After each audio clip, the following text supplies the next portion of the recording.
ఉన్నారు?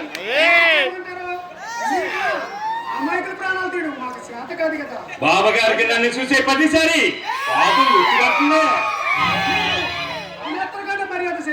మర్యాద చేయమని నేను అడగట్లేదే. రాక రాక వచ్చిన చుట్టాన్ని పైగా మీకు బామర్దిని కూడా అది గుర్తు చేస్తున్నాను. బంధితంగా ఉంటేనే మంచిది. అది అడ్డం పట్టుకొని నాటకాలు ఆడటానికి ప్రయత్నించకండి. నేను సారా కండక్టర్నే. మీరు కల్తీ సారాపై ప్రభుత్వం ప్రత్యేకంగా నియమించిన ఆఫీసర్ ఉంది. మీకు మాకు చుట్టాకమే కాదు, వృత్తిపరంగా చాలా దగ్గర సంబంధం ఉంది. అది గుర్తు చేసుకోండి.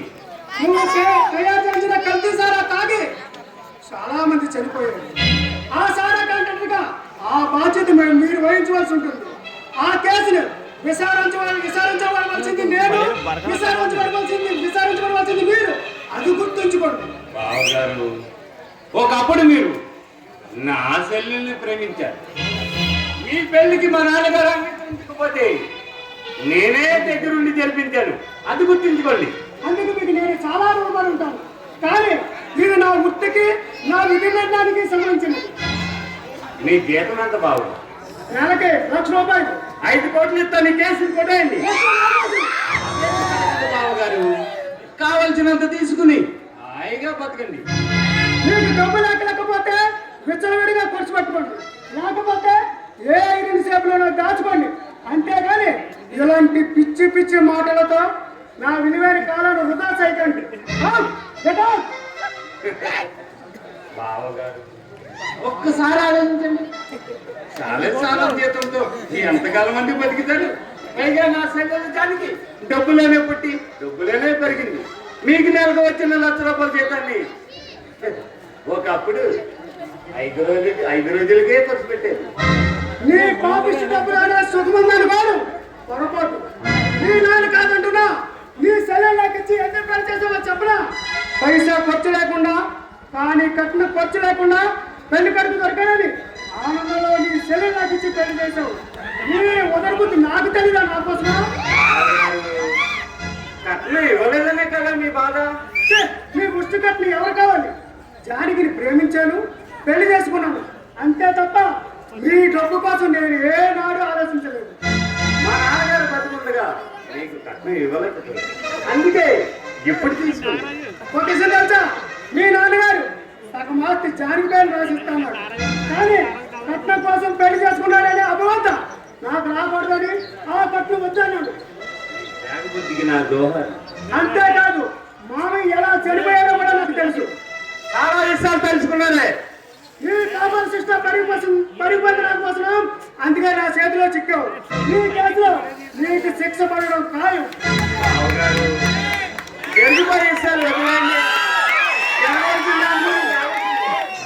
సారా అనే మహమ్మారిని వెరగా వేసి ప్రజల జీవితాలతో ఆటలాడుకుంటూ వారి బతుకులతో వ్యాపారం చేస్తున్నారు. సిటికిన వారి బతుకుల సారా అనే ఇష్టం పోసి అక్కడ పేదవారు కొడుకులు పడుతున్నారు. పతనమైపోతారు. ఎంతగానో కొంచెంచుకుంటున్నారు. మాకు లైసెన్సులు ఇచ్చి ఒకప్పుడు సారా అమ్మించేది మీ ప్రవర్తనే కదా. ఆదాయం కోసం ప్రభుత్వం మీకు లైసెన్స్ ఇస్తే సారా మీ ఎక్కువగా భావించి ప్రజల ప్రాణాలతో ఆటలాడుకుంటున్నారు. సారా తాగడమే ప్రమాదమైనప్పుడు సారాకి కల్తీ సారాకి పెద్ద తేడా ఏముంది? దగ్గరగా పోతాడు. కల్తీ సారా తాగినవాడు వెంటనే పోతాడు. తానే కడుపు మండే గుండె కత్తి మీ మీద తిరగడానికి ముందే ఈ ప్రజలకు క్షమాపణ చెప్పి మీ వ్యాపారాలు ఆపుకోండి. బతుకుపోతారు. ఈ ప్రభుత్వం అందదంగా మాగుండగా ఈ పిచ్చి ప్రజలు మమ్మల్ని ఏం చేయగలరు? మాలాంటి సారా కండక్టర్లే ఈ ప్రభుత్వాన్ని నడిపిస్తున్నారు. మా సారా దుకాణాల దగ్గర పోలీసులే కాపలా పెట్టి పోలీసుల చేతే సారా అమ్మించిన కనుక మాకే దక్కింది. మరి మీకు విషయం తెలుసా? మొన్నటి వరకు మన రాష్ట్రంలో సగం మంది ఎమ్మెల్యే ఈ సారా కండక్టర్లే. ఆడవాళ్ళ దాటికి పునాదులా కదిలిపోయాయి.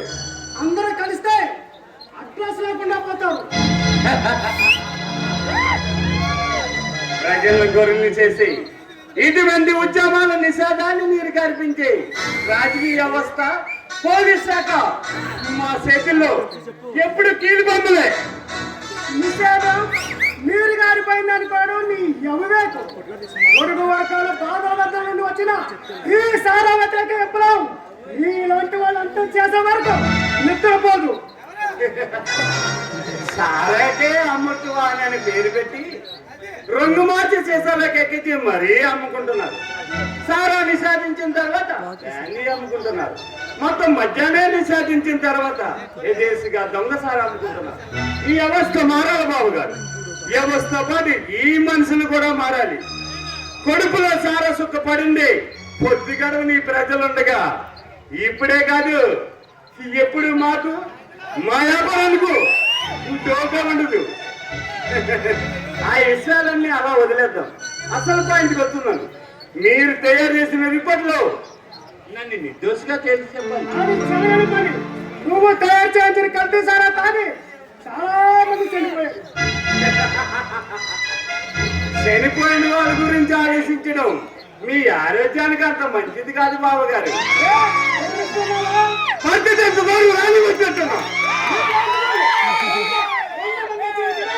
నన్నేమి చేయలేదు.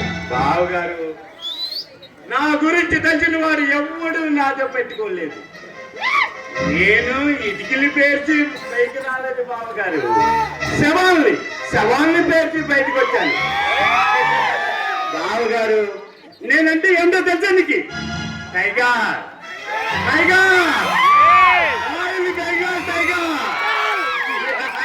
ఇది ముందు కొరత కిక్కుంటుంది, మాట్లాడితే పంచి ఉంటుంది. ఇలాంటి వారితో సవాల్ చేయడంలో బావగారు ప్రమాదంలో పడతారు. నాకు నా వ్యాపారానికి అడ్డు వచ్చిన వాళ్ళని సవాలుగా మార్చి గోదావరి నదిలో కలిపేయడం నా అలవాటు. నువ్వు కథకథాలను లెక్క పెట్టకుండా చూసుకో. సరే, ఎప్పుడో మా ఇంటికి వచ్చావు. మీ సెలవులు బాగా భోజనం పెడుతుంది, తినేసి వెళ్ళు.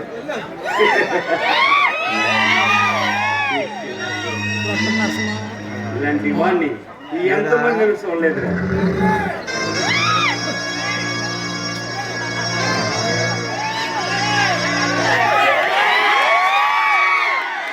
అన్నయ్య అన్నయ్య నువ్వా?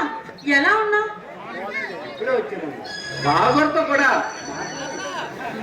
మాట్లాడావా? అయినా 6 సంవత్సరాల తర్వాత మళ్ళీ ఈ చెల్లి గుర్తొచ్చిందన్నమాట.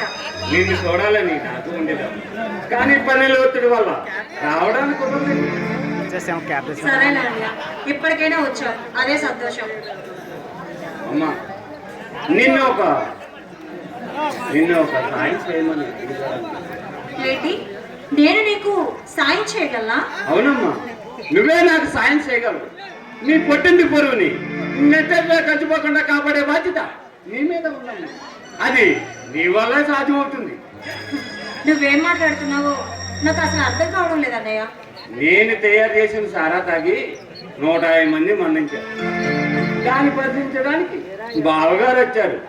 నేను నిర్దోషినని తెలిసి చెప్పే విషయం బావగారు నిర్ణయంపై ఆధారపడి ఉంది. నువ్వు ఎలాగైనా బావగారికి నచ్చి చెప్పి నా పరువు నువ్వే కాపాడాలి. అది అది నా వల్ల కాదేమో అన్నయ్య. అంత మాట అనకమ్మా. ఎలాగైనా సరే నువ్వే నా పరువు నువ్వే కాపాడాలి. కానీ అన్నయ్య, డ్యూటీయే ప్రాణంగా చూసుకునే మా ఆయన నా మాట వింటారని నాకైతే నమ్మకం లేదు. నీ మాట తప్పకుండా వింటున్నాము. ఎందుకంటే భార్య మాట కాదని ఏ భర్త ముందుకు వెళ్ళలేదు. కావచ్చు, కానీ నాకు సాధ్యమైనంత వరకు నేను ప్రయత్నిస్తాను. కానీ ఆయన ఒప్పుకుంటారనే నమ్మకం అయితే నాకు లేదన్నయ్య. అమ్మా అంత మాట అనుకోమ్మా. నువ్వు ఎలాగైనా సరే నీ భర్తను మార్చగలనే నమ్మకం నాకుంది.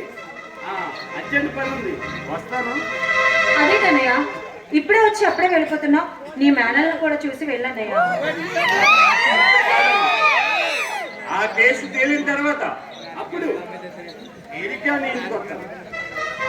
సరే అన్నయ్య.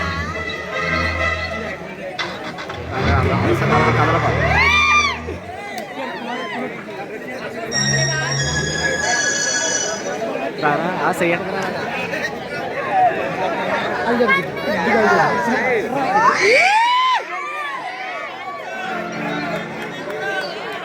ఇప్పుడు మరి సాంగ్ రారే ఏమండి అది మా అన్నయ్య వచ్చాడండి. తెలుసు. అది మా అన్నయ్య ఏదో కేసులో ఇరుక్కున్నాడంటగా. అయితే నన్నేం చేయమంటావు? మీరు నిర్దోషి అని చెప్పేదాని మీదే ఆయన జీవితం ఆధారపడి ఉందంట. ఇది నా ఉద్యోగానికి నా విధి నిర్ణయానికి సంబంధించింది కావచ్చు, కానీ అది మా అన్నయ్య జీవితానికి సంబంధించినది. చనిపోయిన వారు అంత జీవితాలతో పోలిస్తే మీ అన్నయ్య జీవితం ఏ పాటిది? అయినా పెళ్ళై 2 సంవత్సరాల తర్వాత గుర్తుకొచ్చిందా సెల్లులు? అది కాదండి, పుట్టినంటి పరువు కాపాడు చెల్లెమ్మ అని నా చేతులు పట్టుకుని మరి మా అన్నయ్య బ్రతిమాలాడండి. పెట్టినట్టు గౌరవాన్ని భర్త ధర్మాన్ని కాపాడవలసిన బాధ్యత నీ మీద ఉంది. అలా అయితే ఆనాడు పెద్ద మనిషితో మా అన్నయ్య ఒప్పుకోకపోతే ఈ రోజు మన పెళ్లి జరిగేది కాదుగా. పైసా ఖర్చు లేకుండా కానీ కట్టు లేకుండా పెళ్లి కొడు దొరికాడని మన ఇద్దరికి పెళ్లి చేశాడు మీ అన్నయ్య. పెద్ద మనసు మీ అన్నయ్య మనసు నాకు తెలీదా? అయితే ఏమంటారు? మా అన్నయ్య కన్నా ఆ అలగాచనమే మీకు ఎక్కువ?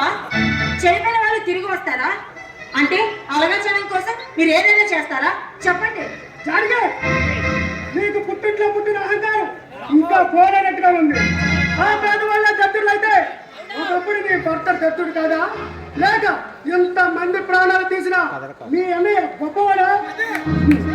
చనిపోయిన వారిని నేను తిరిగి తీసుకురాలేను, కానీ ఆ అమాయకులకి న్యాయం చేయవలసిన బాధ్యత నా మీద ఉంది. ఎందుకంటే నాకు ఉద్యోగం ఇచ్చింది ఈ ప్రభుత్వం కనుక, ఈ ప్రభుత్వాన్ని పోషిస్తున్నది ఈ ప్రజలు కనుక. సరే, మన ఇద్దరి మధ్య వాదనలు అనవసరం. నా పద్ధతులు నా సిద్ధాంతాలు మీకు నచ్చినప్పుడు నిర్భయంగా మీ అన్నయ్య గారికి వెళ్ళిపోవచ్చు. ఏమండి? ఒక్కసారి నన్ను అర్థం చేసుకో. మీ అన్నయ్య వాళ్ళు ఎన్ని జీవితాలు నేల రాలిపోయాయా, ఎంత మంది ప్రాణాలు గాలిలో కలిసిపోయాయా, ఎంత మంది అనాథలు అయిపోయాయో నీకు తెలుసా? బాబు, మాకు న్యాయం కావాలి బాబు, మాకు న్యాయం కావాలి. మేము నేరమేంటి బాబు? మేము పేదవాడిగా పుట్టడమేనా? పేదవాడిగా పుట్టడమే పాపం అయితే, తక్కువ కులంలో పుట్టడమే నేరం అయితే, ఆ దేవుడు మమ్మల్ని ఎందుకు పుట్టించాడు బాబు? ఇలా బ్రతకమన్నా వద్దు, మాకు ఈ బ్రతుకులు వద్దు. మాకంటే ఆ కల్తీ సారా తాగి పోయిన వాళ్ళు సుఖంగా ఉన్నారు. మాకు ఇంత విషయం ఇప్పించండి, మేము వాళ్ళతో కలిసిపోతాం. తమ తల్లిదండ్రులను కోల్పోయిన పిల్లలను అనాథలై నడి వీధిలో ఇష్టవెత్తుకుంటున్నారు. వాళ్ళు పోషించలేక, వీళ్ళు చావలేక, తమ ఆడవాళ్ళు తమ శరీరం నమ్ముకుంటూ జీవోత్సవంగా బ్రతుకుతున్నారు. ఎవరో వస్తారు, ఏదో చేస్తామని చెప్పి వెళ్ళిపోతున్నారు. వాళ్ళు మీరు ఒకరైనా మాకు న్యాయం చేస్తారని ఆశ అడగట్టిపోయింది బాబు. బాబు, మాకు ఇంత విషయం ఇప్పించిన బాబు. చచ్చిన వాళ్ళతో మేము కలిసిపోతాం. 2 గంటలకి ఎంత ఘోరం జరిగింది! ఇంతమంది చావు కారణం మా అన్నయ్య. ఛీ! వాడు ఎలాంటి వాడైనా తప్పకుండా వాడికి శిక్ష పడవలసింది. నన్ను అర్థం చేసుకున్న భార్య నాకు దొరికినందుకు నాకు చాలా ఆనందంగా ఉంది.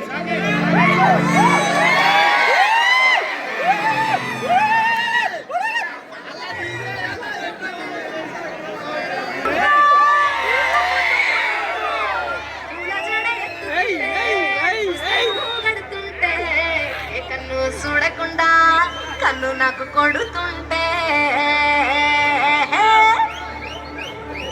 నిన్ను చూడబుద్దైతాంది రాజిగో, మాట్లాడబుద్దైతాంది రాజిగో, చెయ్యి పట్టబుద్దైతాంది రాజిగో, ముద్దు పెట్టబుద్దైతాంది రాజిగో.